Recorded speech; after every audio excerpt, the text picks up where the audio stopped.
नई दिल्ली के 5 सितारा hotel Hyatt में एक सजीजी भीड़ जमा थी। व्यापार जगत के बड़े नाम, राजनेता और वैज्ञानिक वहां एक सेमिनार में हिस्सा लेने पहुंचे थे। चमचमाती रोशनी, आलीशान वातावरण और चारों ओर फैली हुई शानो शौकत, इस माहौल में हर कोई अपनी चकाचौंध से दूसरों को प्रभावित करने की होड़ में लगा हुआ था। इसी भीड़ में एक सादा सा व्यक्तित्व, प्रोफेसर चेतन सिंह सोलंकी, जिन्हें लोग सोलर मैन ऑफ इंडिया के नाम से जानते हैं, अपने साधारण कपड़ों में आए थे। उनके चेहरे पर सहजता और मन में गहरी समझ थी, जो उनके जीवन की सादगी को व्यक्त कर रही थी। लेकिन अचानक कुछ ऐसा हुआ जिसने सबका ध्यान उनकी ओर खींच लिया।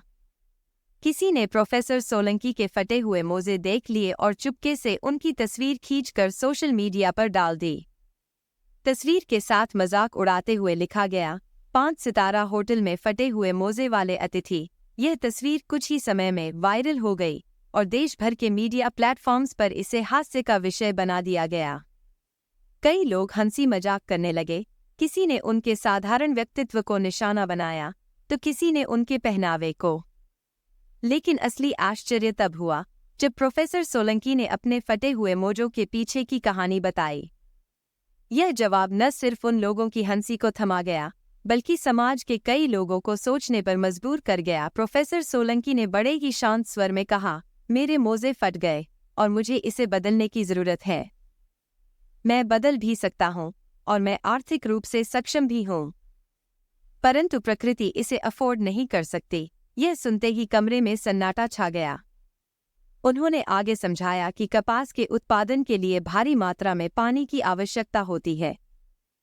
उन्होंने सवाल उठाया, क्या हम बिना सोचे समझे सिर्फ अपने आराम और दिखावे के लिए इस धरती के संसाधनों को खत्म करते चले जाएंगे?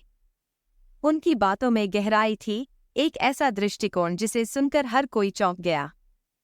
वे सिर्फ फटे मोजों के बारे में नहीं, बल्कि इस दुनिया के प्रति हमारी जिम्मेदारी के बारे में बात कर रहे थे।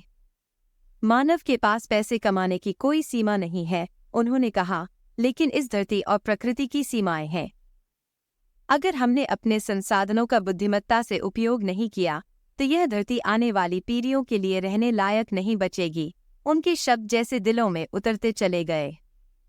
सोशल मीडिया पर जिसने उनका मजाक उड़ाया था, अब वही लोग उनकी तारीफें करने लगे। पूरी दुनिया ने उनके इस दृष्टिकोण की सराहना की।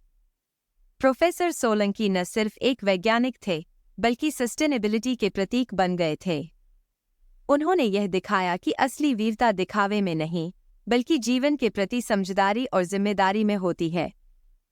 इस घटना ने उन्हें न सिर्फ भारत, बल्कि दुनिया के सस्टेनेबिलिटी के ब्रांड एम्बेसडर के रूप में स्थापित कर दिया।